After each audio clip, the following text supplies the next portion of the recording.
A very good evening to all. Today we're going to start valuation of goodwill. In the part 1 video, I've already discussed the journals of goodwill. Today we're going to do problems based on goodwill in retirement. Now let's see the notes once again. Let's see the journals one more time.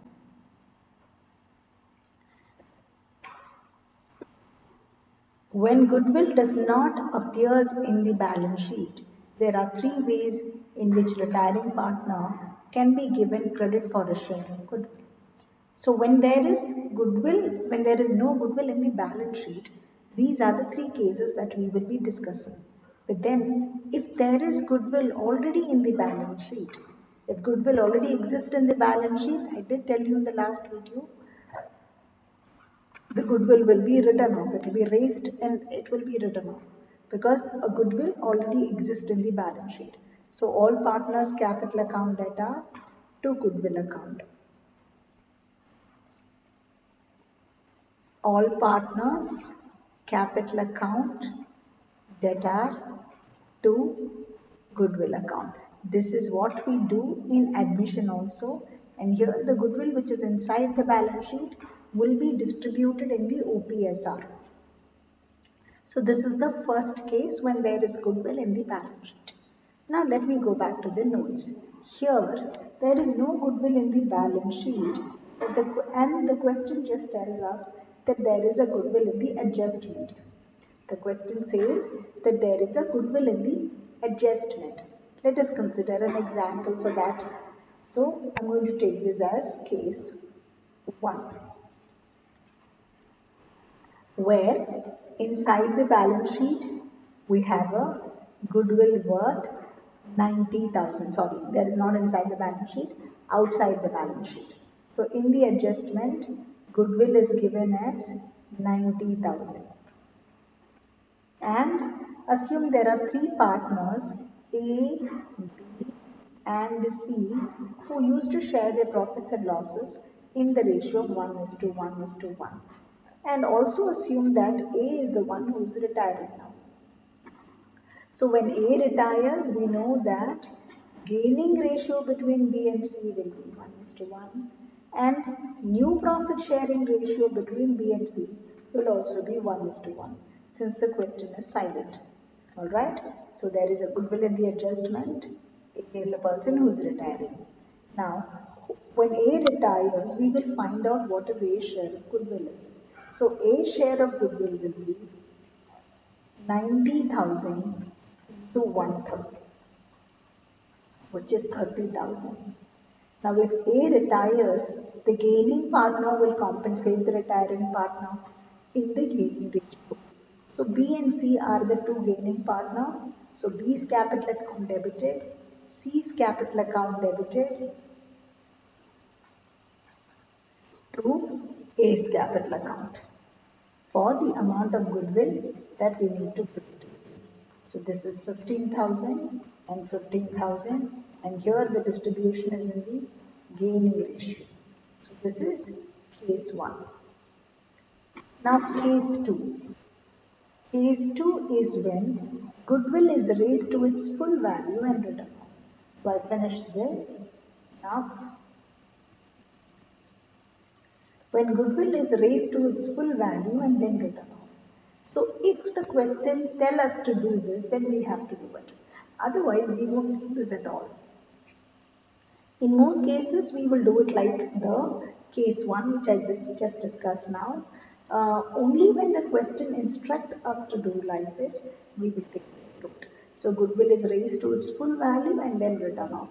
So here goodwill account data to all partners capital account, continuing partners account data to goodwill account.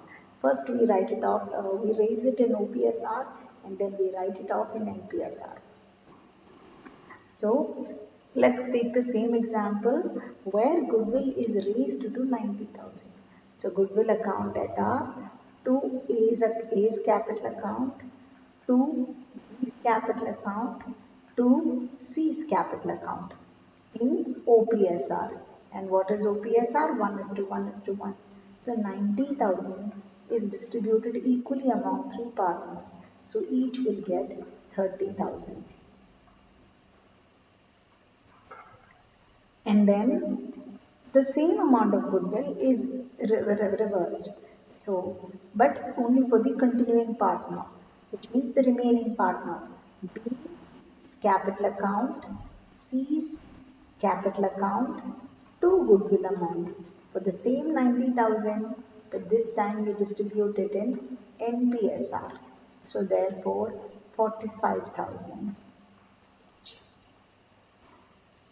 So this is case 2, when the question tells us to raise the goodwill and then write it off. We raise it in OPSR, distribution is in OPSR, and we write it off in NPSR. Now case 3. Case 3 is when goodwill is raised to an extent of the retiring partner, deceased partner share, and it is written off. So which means we raise the goodwill, but we raise it only to the extent of retiring partner share.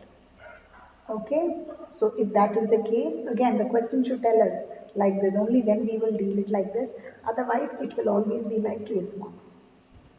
So goodwill account data to retiring or deceased partner's capital account, and then gaining partner's capital account to goodwill account.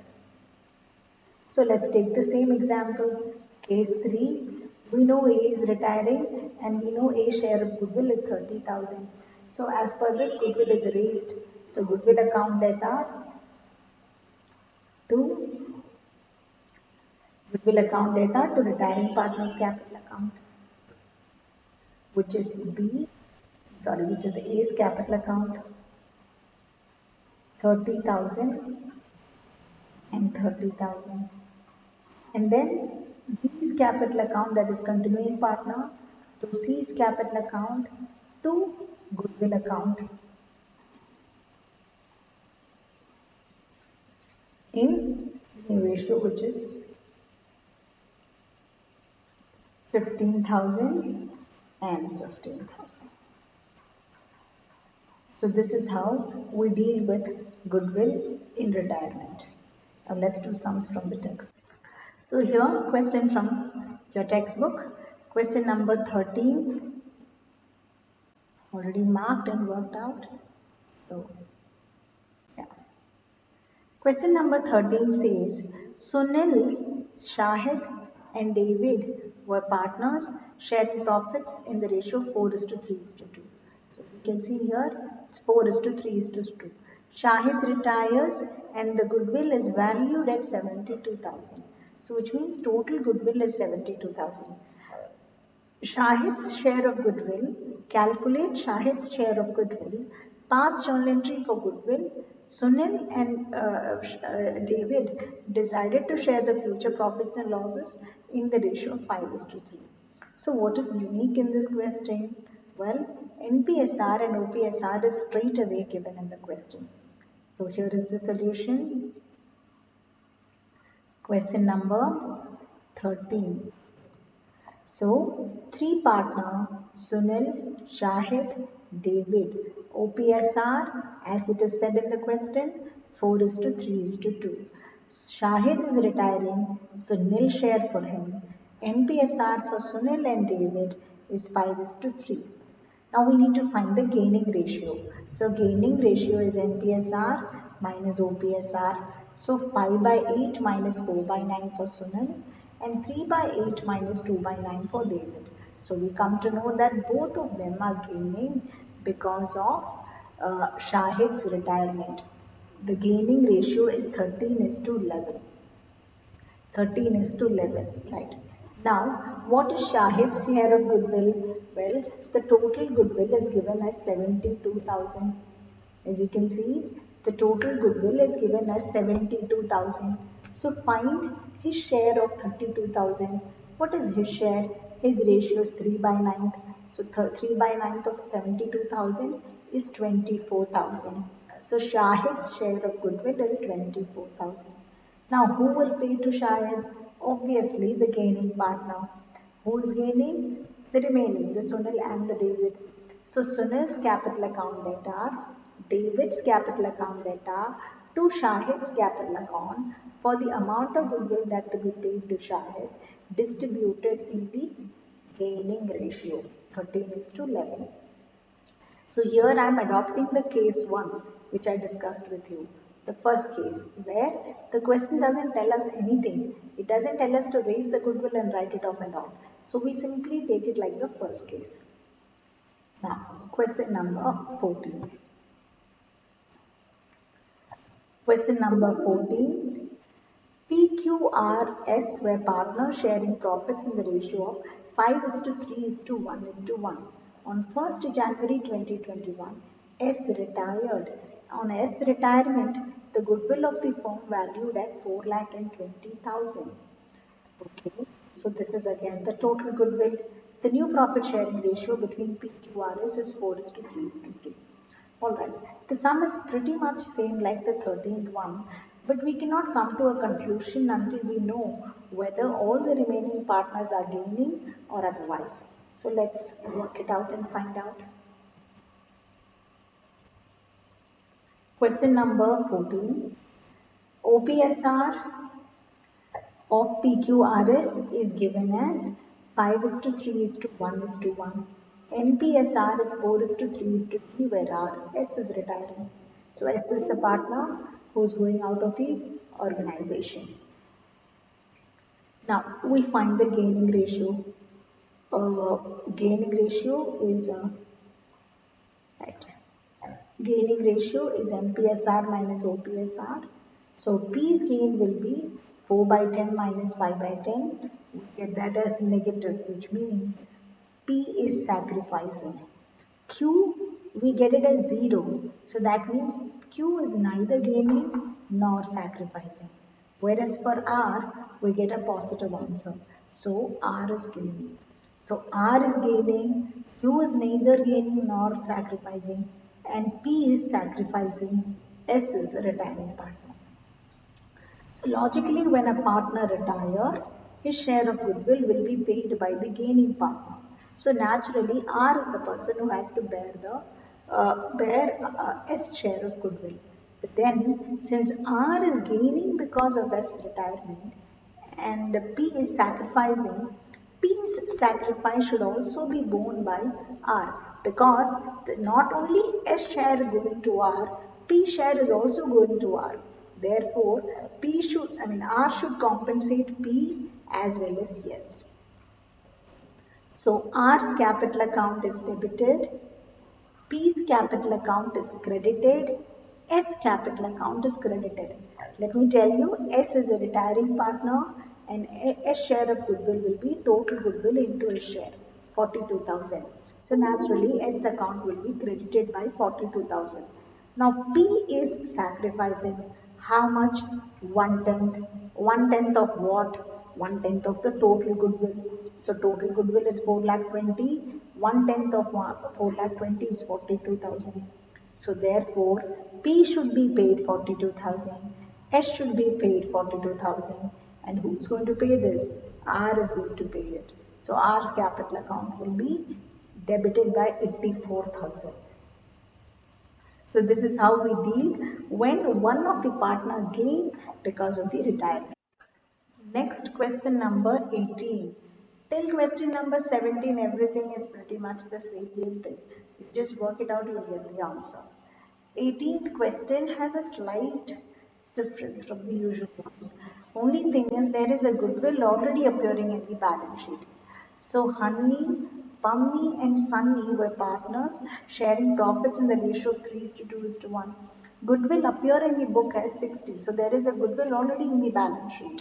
And then Pummy retires. At the time of retirement, goodwill is valued at 84,000. So this is a goodwill outside the balance sheet and the 60,000 is a goodwill inside the balance sheet. Honey and Sunny decided to share the future profits in the ratio of 2:1. Record the following journal entry. Chalo. Now let's see how to deal with this. The information is taken down already. Let's do the solution for this. So solution.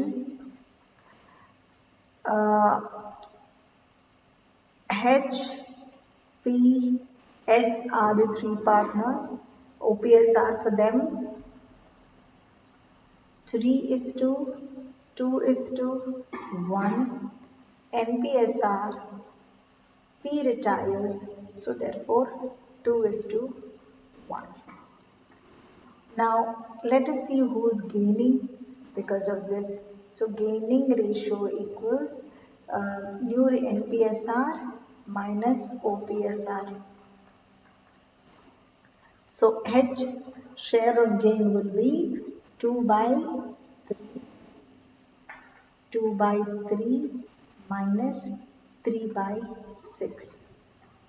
LCM is going to be 6 and it is 4 minus 3.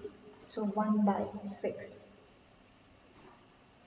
So H is gaining. Now let's go for S.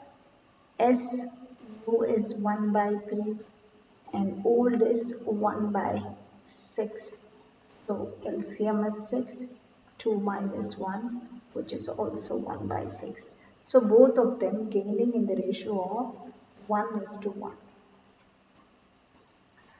Now, there is a goodwill already existing in the books. So let us first deal with this goodwill. There is a goodwill already in the books. So if there is a goodwill in the books, we are supposed to write it off in OPSR. So then the journal entry, so first journal will be to write off the goodwill, which is all partners capital account, which is P, PUMI, H and S. P is capital, H capital and S capital account to goodwill account. The goodwill inside the balance sheet valued at 60,000 distributed in 3 is to 2 is to 1. So 60,000 in OPSR, which is 3 is to 2 is to 1. So 30,000, 20,000 and 10,000. So this means being goodwill written off, the goodwill which is already there in the book. Second journal entry. The retiring partner share of goodwill will be paid by the gaining partner. Here H is gaining. So H capital account, S is also gaining, S capital account to P who is a retiring partner. P's capital account. Now what is P share of goodwill? Well, goodwill outside the balance sheet. That means goodwill at the time of retirement is 84,000 and 84,000 into 1 by 6 will be, into 2 by 6 will be P. So P's capital, that is P is the retiring partner, P's share of goodwill will be total goodwill into his share, which is 28,000. Please don't take the goodwill inside the balance sheet, which is already written off, so that should not be taken. Only the goodwill outside the balance sheet should be taken. That is the goodwill at the time of retirement. So 84,000 into 2 by 6 is 28,000. Distribute this 28,000 in the gaining ratio, which is 1 is to 1. Therefore, H and S will have to pay 14 and 14. So this is how we deal in case if you have a goodwill existing in the bank. So next is question number 19, where adjusted capital of B. B is the retiring partner in the 19th question. It is from your book only. If you read the question, you will come to know that B's capital account adjusted is 1,39,200, which means the balance that is due to B at the time of retirement is 1,39,200. But A and C agreed to pay 1,50,000. So when they pay an extra amount than what they are supposed to pay, then the extra figure is nothing but the hidden goodwill. So 1,50,000 minus 1,39,200, hidden goodwill is 10,800. This is not the total hidden goodwill, but it is just the hidden goodwill or the goodwill that is paid to B on his retirement. So hence B share of goodwill is 10,800, which will be naturally borne by A and C in their gaining ratio. So if you find the ratio, you will come to know that both of them are gaining in the ratio of 13 is to 11. So then whoever is gaining, their capital account is debited, retiring partner's capital account is credited. So B's capital account is credited by 10,800, A and C's capital account is debited by gaining share of 13 is to 11.